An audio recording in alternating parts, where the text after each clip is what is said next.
رب اشرح لي صدري ويسر لي امري واحلل عقدة من لساني يفقهوا قولي ربي زدني علما ربي زدني علما ربي زدني علما ربي يسر ولا تعسر وتمم بالخير وبك نستعين يا فتاح اللهم لك الحمد كما ينبغي لجلال وجهك وعظيم سلطانك اللهم ارنا الحق حقا وارزقنا اتباعه وارنا الباطل باطلا وارزقنا اجتنابه اللهم صل على سيدنا محمد وعلى ال سيدنا محمد.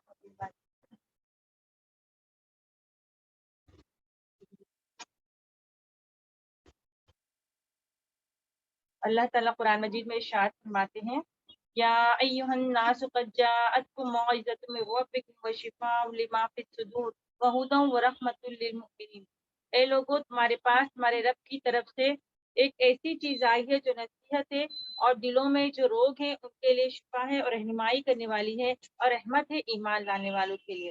اس میں اللہ تعالیٰ تمام انسانوں سے خطاب کر رہے ہیں یا ایھا الناس کہ اے تمام لوگوں، یعنی اہل مکہ کے ساتھ ساتھ اللہ تعالیٰ پوری دنیا کے انسانوں سے خطاب کر رہے ہیں اور قیامت تک کے آنے والے انسانوں سے اللہ کا خطاب ہے کہ اللہ فرما رہا ہے کہ معجزہ ہے. یعنی قرآن مجید کو معجزہ کہہ رہا ہے.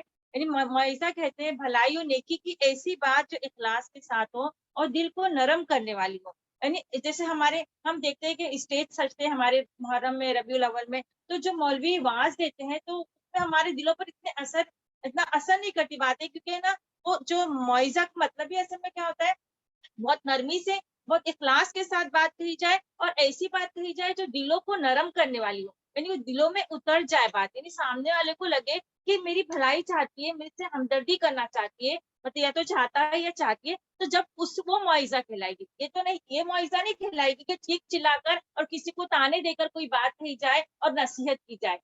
وہ نصیحت ہرگز نہیں ہو سکتی. تو قرآن مجید کو اللہ تعالیٰ کیا کہہ رہا ہے؟ معجزہ کہہ رہا ہے نا. پھر اللہ تعالیٰ ایک اور چیز اللہ نے فرمائی شفاء لما فی الصدور، جو کچھ بھی سینوں میں ہے اس کے لیے شفا ہے. صدر کی جمع صدور ہوتی ہے، سینے میں کیا ہوتا ہے؟ ہمارا دل ہوتا ہے. اور ہدایت اور رحمت بھی ہے. اللہ تعالیٰ فرما رہا ہے ہدایت کا مطلب کیا ہوتا ہے؟ اہدنا الصراط المستقیم. جب ہم پڑھتے ہیں اللہ تو ہمیں سیدھے راستے پر چلا، تو ہمارے سے جیسے کہ مثال کے طور پر کوئی راستہ چلتے چلتے ہم سے کوئی ایڈریس پوچھتا ہے، ہم کیا کہتے ہیں؟ اس کو فلاں جگہ ادھر ادھر معلوم ہوتا ہے، تو ہم نے اس کو ہدایت کے راستے کی طرف. لیکن اللہ تبارک و تعالیٰ جب ہدایت کرتا ہے بندوں کی تو کیسے کرتا ہے؟ اس کو راستہ دکھاتا ہے، راستے پر چلاتا ہے اور منزل پر پہنچا دیتا ہے.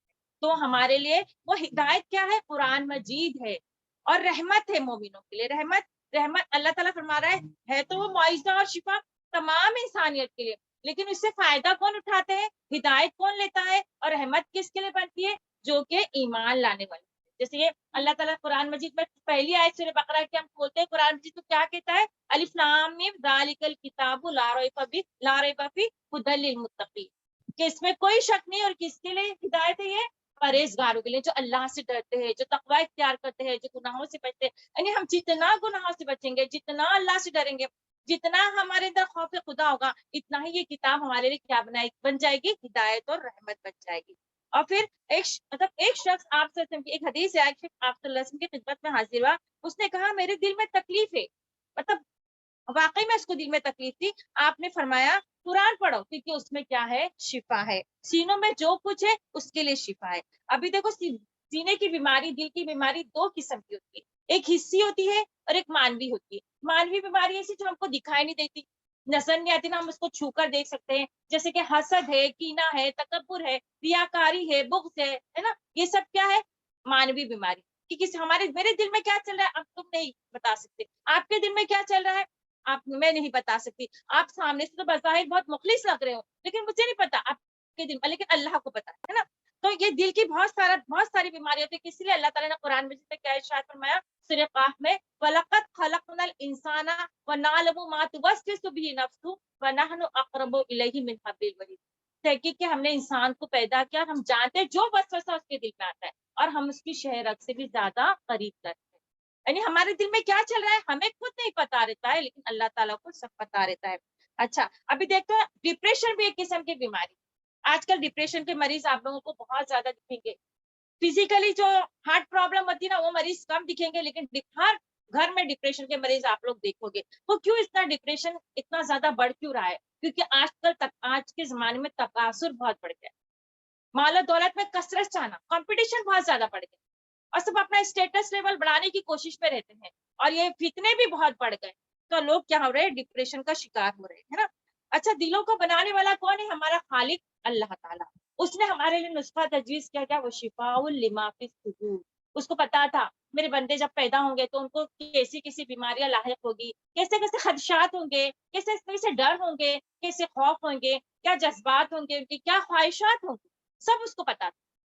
اس لیے اللہ تعالیٰ نے ایک ایسی کتاب رہنمائی کے لیے، ہدایت کے لیے ہمارے لیے اتاری، جب ہم اس کو پڑھے تو کیا ہو، ہمارا ڈپریشن، ہمارا ٹینشن، ہمارا بغض، حسد، کینہ، تکبر، ریاکاری سب کیا ہو جائے، کنٹرول میں ہو جائے۔ آپ لوگ غیر مسلموں کو دیکھتے ہو نا، چھوٹی چھوٹی چیز سے کتنا پریشان ہو جاتے ہیں۔ ابھی کورونا آیا تھا تو سب سے زیادہ تکلیف میں لوگ تھے نا، مسلمان تو بڑے ڈھیٹ ہو کے گلیوں میں گھوم رہے تھے، لیکن یہ لوگ تو کتنے ڈرے تھے، لوگ اپنے مردوں کو نہیں دفنا رہے تھے۔ ان لوگوں کے مردوں کو کس نے دفنایا؟ مسلمانوں نے دفنایا۔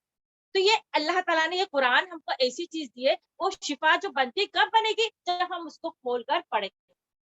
ابھی دیکھو، آپ ڈاکٹر کے پاس جاتے ہو، اسپیشلسٹ کے پاس جاتے ہو، اسپیشلسٹ آپ کو دوائیں لکھ کے دیتے ہیں، ہارٹ اسپیشلسٹ ہے، کارڈیولوجسٹ ہے نا، اور آرتھوپیڈک ہے، سب آپ کو دوائیں لکھ کے دیتے۔ اب ان دواؤں کو خالی بوتل میں بند کر کے تو ڈرام میں ڈال کے ٹیبلٹس کو رکھ دو اور نہیں کھاؤ، تو کیا آپ کو فائدہ دے گی دوا؟ نہیں فائدہ دے گی۔ اس طرح ہم نے کیا کر لیا، جس قرآن کو جزدان میں لپیٹ کر اوپر رکھ دیا ہے۔ ہم اس کو کب کھولتے ہیں، کب پڑھتے ہیں؟ بتاؤ، کب کھولتے ہیں، کب پڑھتے ہیں؟ رمضان میں پڑھتے ہیں، اور کس کے لیے پڑھتے ہیں؟ مردوں کے لیے پڑھتے ہیں، جبکہ قرآن زندوں کی ہدایت کے لیے آیا۔ اور یا تو برکت کے لیے پڑھتے ہیں، اپنی گھوڑی کوئی چیز کی تو ہم کھول رہے قرآن، یا تو جن بت بھگانے کے لیے پڑھتے ہیں۔ کس کے لیے پڑھ رہے ہیں؟ اپنے فائدے کے لیے پڑھے۔ آج تک کسی نے ہدایت کے لیے قرآن کھولا ہے؟ بتاؤ۔ ابھی یہ کلاس میں جڑنے سے پہلے کی بات کر رہی ہوں، کیوں ایک قرآن کو ہدایت کے لیے نہیں کھولتا؟ پڑھتے بہت ہے قرآن، بہت عقیدت سے اتارتے ہیں، چومتے ہیں، جیسے میں نے ابھی نظم میں آپ کے سامنے پڑھا، سب کچھ کرتے ہیں، بہت عقیدت ہے، بہت محبت ہے، لیکن قرآن پھر بھی مظلوم ہے، کیونکہ وہ اکیلا ہے، مجھ سے بھی کوئی مظلوم نہیں ہے نا۔ ہم نہیں پڑھتے، ہم صرف اپنے فائدے کے لیے پڑھتے ہیں، جبکہ قرآن مجید میں ایک آیت بنی اسرائیل کے لیے اتری کہ یہ مطلب کچھ ایسے ناخلف آئیں گے، ایسے ناخلف وارث ہوئیں گے اس کتاب کے، جو اس کتاب کو دنیا کے فائدے کے لیے اٹھائیں گے اور ان آیتوں کو بیچ دیں گے، اللہ تعالیٰ اور کہیں گے کہ ہم تو بخش دیے جائیں گے، ہم کو ہماری مغفرت کر دی جائے گی۔ آج ہم بھی تو یہی کہتے ہیں، ہم کیونکہ امت مسلمہ میں سے ہے، ہم امت محمدیہ ہے، ہم تو بخش دی جائیں گے، کتنے بھی گناہ کر لیں، کچھ بھی کر لیں، ہے نا۔ لیکن اللہ تعالیٰ کہہ رہا ہے کہ نہیں، مطلب صرف ایسا کہنے سے لوگ بخش نہیں دیے جاتے۔ شفاعت بھی کن لوگوں کو نصیب ہوگی؟ جن کے عمل ایسے ہوں گے، ان کو شفاعت نبی کریم صلی اللہ علیہ وسلم کی نصیب ہوگی۔ نہیں تو کچھ قیامت کے دن کچھ لوگ حوض کوثر پہ لے کر لائے جائیں گے نبی کریم صلی اللہ علیہ وسلم کے سامنے، اور فرشتے ان کو دور کر رہے ہوں، تو نبی کریم صلی اللہ علیہ وسلم فرمائیں گے، ارے یہ تو میرے صحابہ ہے، میرے ساتھی ہے، تو کہا جائے گا نہیں، ان لوگوں نے کیا کیا تھا، آپ کے دنیا سے چلے جانے کے بعد دین میں نئی نئی چیزیں ایجاد کری۔ پھر کیا کہیں گے نبی پاک صلی اللہ علیہ وسلم؟ دوری ہو، دوری ہو، دوری ہو، یہ دور ہو جاؤ نا۔ تو آج ہم کیا کرتے ہیں، ہم کوئی بھی چیز قرآن اور سنت سے ثابت ہے کہ نہیں وہ نہیں دیکھتے، کہ اس کی صحیح سند ہے کہ نہیں وہ نہیں دیکھتے، ہم عمل کے لیے پہلے یہ نہیں دیکھتے کہ صحیح ہے کہ نہیں یہ چیز، ہم کیا کرتے، کوئی ہر نئی چیز کو ہم اخذ کر لیتے ہیں، ہے نا۔ تو یہ اللہ تعالیٰ، اگر ہم کو نبی کریم صلی اللہ علیہ وسلم سے محبت ہے، پیار ہے، اگر ہم حوض کوثر کے جام پینا چاہتے ہیں آپ کے ہاتھوں سے، ہم نہیں چاہتے کہ آپ صلی اللہ علیہ وسلم کو دیکھ کے شرمندہ ہو، ہم سے نظریں پھیرے، یا تو نبی کریم صلی اللہ علیہ وسلم ہم سے نظریں پھیرے، تو ہم کو کیا کرنا چاہیے، ہر چیز میں ہم کو سنت کے مطابق، سنت طریقہ رسول اللہ صلی اللہ علیہ وسلم کا ہمارا ہونا چاہیے، اور قرآن سے رہنمائی ہماری ہونا چاہیے۔ پھر ابھی ہم دیکھتے ہیں کہ سب سے پہلے اگر یہ قرآن مجید شفا کب بنے گی، سب سے پہلے ہمیں اس پر ایمان لانے کی ضرورت ہے، اور اس بات پر کہ دلوں کی شفا ہے یقین ہونا ضروری ہے. ہم کو بھی کوئی ڈاکٹر کی دوا لگتی ہے جس پر ہمارا یقین اور ایمان ہوتا ہے. قرآن جب پڑھے تو ہم سچا طالب علم بن کے پڑھے, ہدایت کے لیے کھولے, اب دنیا کے فائدے کے لیے نہیں کھولے. ہم کو جن بت بھگانا ہے اور یہ تو پھر برکت کے لیے پڑھنا ہے, اس کے لیے ہم قرآن نہیں کھولے. ہاں مطلب اس کے ثواب ہے, ہم ناظرہ بھی پڑھتے ہیں تو بہت ساری نیکیاں ملتی ہے, لیکن سب سے بڑا مقصد اس کا کیا ہے؟ قرآن کو ہدایت کے لیے کھولنا. علامہ اقبال کا ایک شعر ہے نا, کیا ہے وہ؟ زمانے میں معزز سے مسلمان ہو کر اور ہم خوار ہوئے تاریخ قرآن. ہم کیوں محکوم ہے, کیوں مسلوم ہے, کیوں مغلوب ہے؟ کیونکہ ہم نے قرآن کو کھول کر ہدایت کے لیے کھول کر پڑھنا ہم نے بند کر دیا. اور جب ہم قرآن جب کھولتے ہیں نا تو ہم سے بات کرتا ہے نا. کیسے بات کرتے ہیں؟ ہمارے دل میں سوالات اٹھتے رہتے, یعنی ہم دل سے پڑھتے ہیں جب اللہ سے رشتہ باندھنے کے لیے. سب سے پہلے ہم جب قرآن جب کھولتے ہیں تو ہمارا خالق کائنات کے ساتھ رشتہ بن جاتا ہے. وہ خالق جس نے ہمیں پیدا کیا, جیسا ہمارا ماں سے رشتہ ہوتا ہے, ماں سے ہم محبت کرتے ہیں, اس طرح 70 ماں سے زیادہ محبت کرنے والا ہے. ہم جانتے ہیں کہ ہمارا خالق ہے, اسی کی رحمت کا تقاضا تھا کہ ہماری پیدائش ہی, ہمارا وجود آیا دنیا میں, ورنہ وہ نہیں چاہتا تو ہم پیدا نہیں ہو سکتے تھے. پھر اسی کی رحمت کا تقاضا کہ ہم کو اللہ نے بے شمار انواع و اقسام کی نعمتیں دی کھانے پینے کے لیے. تو ہم قرآن کھولے تو ہم یہ سوچے کہ میرا رب سے تعلق بنے گا. میں جب قرآن ہم کھولتے ہیں تو بہت سارے تعلقات بنتے ہیں. ایک کیا بنتا ہے؟ خالق اور مخلوق کا تعلق بنتا ہے, ایک معبود اور عبد کا تعلق بنتا ہے, ایک سجدے اور دعا کا تعلق بنتا ہے, اور ایک وعدہ اور وعید کا تعلق بنتا ہے. یعنی قرآن کھولتے ہیں تو سجدے میں ہوتے ہیں, دعا مانگتے ہیں اللہ تعالیٰ سے, دعا میں ہمارا دل اللہ سے جڑ جاتا ہے.